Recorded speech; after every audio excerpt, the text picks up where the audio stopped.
Hello दोस्तों, मैं फिर से आ गया हूँ और एक नया वीडियो को लेकर। आप लोगों को ये वीडियो पसंद आया तो लाइक सब्सक्राइब करना मत भूलना।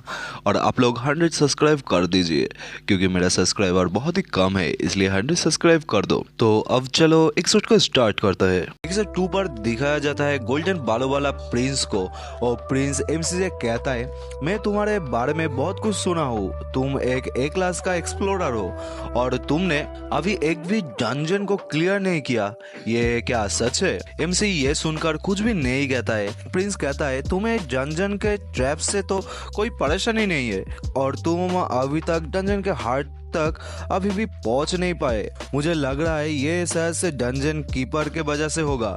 और प्रिंस कहता है, तुम ये पहली बार देख रहे हो शायद से इस आर्टिफैक्ट को।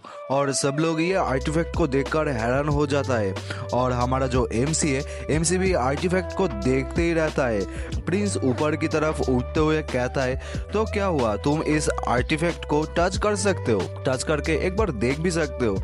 एमसी कहता है, आपको नहीं लगता है मैं इस आर्टिफैक्ट को लेकर भाग जाऊंगा? प्रिंस हंसते हुए कहता है, वो तो लगता है, बट तुम पकड़े गए तो तुम्हारा गर्दन को इसका भुगतान करना पड़ेगा। ये सुनकर एमसी भी जोर जोर से हंसने लगता है। एमसी सोचता है, जो भी हो, ये जो कॉन्ट्रैक्ट है इसमें आर्टिफैक्ट को छोड़कर सब कुछ ही मेरा ही होगा। ये आर्टिफैक्ट को छोड़कर भी मेरा अच्छा सा प्रॉफिट होगा, बट इसलिए इसको देखने में मुझे कष्ट नहीं होगा। ये सोचकर एमसी आर्टिफैक्ट के तरफ हाथ को बढ़ाने लगता है और प्रिंस ये देखकर क्रीपी सा स्माइल देता है। एमसी जब आर्टिफैक्ट के ऊपर हाथ रखता है तभी एक जोरदार शॉक मिलता है और ये देखकर सब लोग हैरान हो जाता है। और ये शॉक के वजह से एमसी का स्किन फाट जाता है और एमसी का मांस भी फाटने लगता है। और ऐसा ही होते हुए एमसी नीचे गिर जाता है। प्रिंस एमसी की तरफ देखकर कहता है, मुझे तुमको देखकर अफसोस हो रहा है। ये आर्टिफैक्ट के अंदर बहुत सारा नेगेटिव एनर्जी होता है, इसलिए कोई भी इंसान इसको नंगे हाथ से पकड़ नहीं सकता। एमसी ये सुनकर कुछ बोलने का कोशिश करता है, बट कुछ भी बोल नहीं पाता है। प्रिंस कहता है, मैं नहीं भूलूंगा तुमने आज जो हेल्प किए हो। और ये कहते हुए एमसी के जिस हाथ में वो आर्टिफैक्ट था उस हाथ को काट देता है। प्रिंस कहता है, बालस्टॉक, मुझे लग रहा है ये कर्ज अब हट गया है और अब चलो इसको लेकर बाहर निकलते। ये कहते हुए आर्टिफैक्ट को ऊपर की तरफ उठाता है, बट आर्टिफैक्ट के साथ एमसी का वेन्स जुड़ गया था और आर्टिफैक्ट फिर से एमसी के हाथ में जाकर ग्लो करने लगता है। ये देखकर प्रिंस और बालस्टॉक चौंक जाता है। तभी फिर से एमसी जोरदार चीखने लगता है और उसके अंदर से ग्रीन कलर का फॉग निकलने लगता है। हमें एक स्टैट विंडो को दिखाता है, कोई तो एक स्किल एक्टिवेट हुआ है और ऑटोमेटिकली रिकवर स्किल के वजह से एमसी रिकवर होने लगता है। और एक विंडो ओपन होता है, उसमें भी एक स्किल एक्टिवेट हुआ है, बट हमें दिखाई नहीं जाता है और स्किल के बाद क्वेश्चन मार्क बना हुआ है। बालस्टॉक एमसी को देखकर तलवार से हमला करता है, बट कुछ भी नहीं होता है। ये देखकर बालस्टॉक आर्मी से कहता है, आर्चर अभी फायर करो। आर्चर भी फायर करता है, बट एमसी को कुछ भी नहीं हो रहा था। ये देखकर प्रिंस सोचता है, ये क्या आर्टिफैक्ट की वजह से हो रहा है? तभी और भी ज्यादा एमसी के चारों तरफ से ऑरा निकलने लगता है। तभी बालस्टॉक कहता है, ये डंजन कोलैप्स हो रहा है, ये अच्छा नहीं है और सर हमें इधर से अब जाना चाहिए। बालस्टॉक ये कहते हुए एक स्क्रल को बाहर निकलने लगता है। तभी प्रिंस एमसी को देखकर सोचता है, मैं इसके लिए बहुत कुछ किया हूँ और मैं ऐसे ही नहीं जा सकता, ये आर्टिफैक्ट मेरे सामने है। और प्रिंस हमला कर देता है। हमला करते हुए कहता है, मैं आर्टिफैक्ट को तुम्हें लेके नहीं जाने दूंगा। ये कहकर एक हमला कर देता है और तभी एमसी एक गड्ढे के अंदर गिर जाता है और हमें एक नोटिफिकेशन बार को दिखाया जाता है।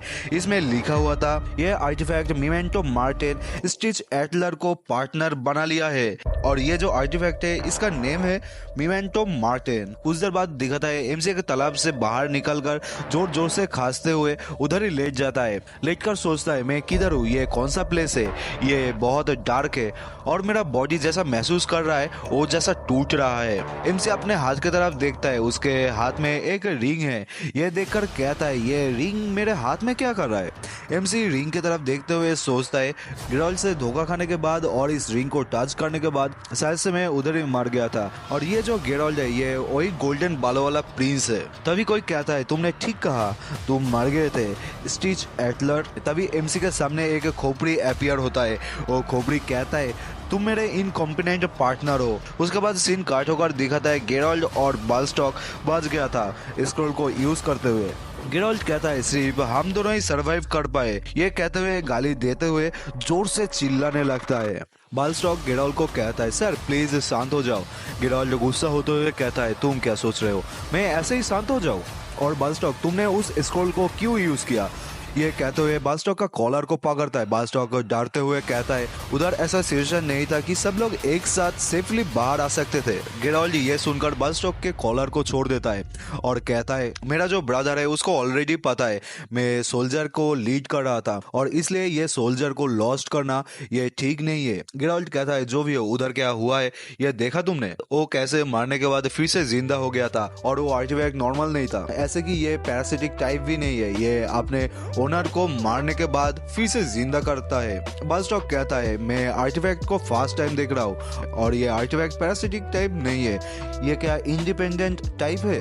गेराल्ट कहता है इनमें से कोई भी नहीं है, ये एक सिम्बियोटिक टाइप है। बालस्टॉक ये सुनकर कहता है मैं इसके बारे में सुना नहीं। गेराल्ट कहता है ये आर्टिफैक्ट यूजुअली 2 टाइप का होता है। सबसे कॉमन आर्टिफैक्ट है इंडिपेंडेंट टाइप। ये टाइप का आर्टिफैक्ट बहुत सारा है और ये बहुत आसानी से यूज कर सकते हैं एक टूल की तरह। और ये जो पैरासिटिक टाइप का आर्टिफैक्ट है ये बहुत पावरफुल है और जब ओनर मर जाता है तब ओनर के साथ ही आर्टिफैक्ट डिस्ट्रॉय हो जाता है। और इस 2 टाइप के बारे में सब लोगों को पता है। बट और एक टाइप है, ये है सिम्बायोटिक टाइप। इस आर्टिफैक्ट का ओनर मर जाने के बाद भी आर्टिफैक्ट अपने ओनर को फिर से जिंदा कर देता है जैसा उधर हुआ था। इससे हमें पता चलता है एमसी के पास जो आर्टिफैक्ट है ये एक सिम्बायोटिक टाइप है और ये आर्टिफैक्ट मुझे लग रहा है ये वेनम की तरह हो सकता है। बालस्टॉक कहता है बट वो आर्टिफैक्ट कितना ही स्ट्रांग होगा? हमने देखा था डंजन में एक बहुत गहरा एक गड्ढा हो गया था और उधर वो गिर गया था और मुझे तो लगता है वो शायद से सरवाइव भी नहीं कर सकता उधर गिर के। मैं श्योर हूँ वो मर गया है। गेराल्ट कहता है ऐसा ही सच हुआ तो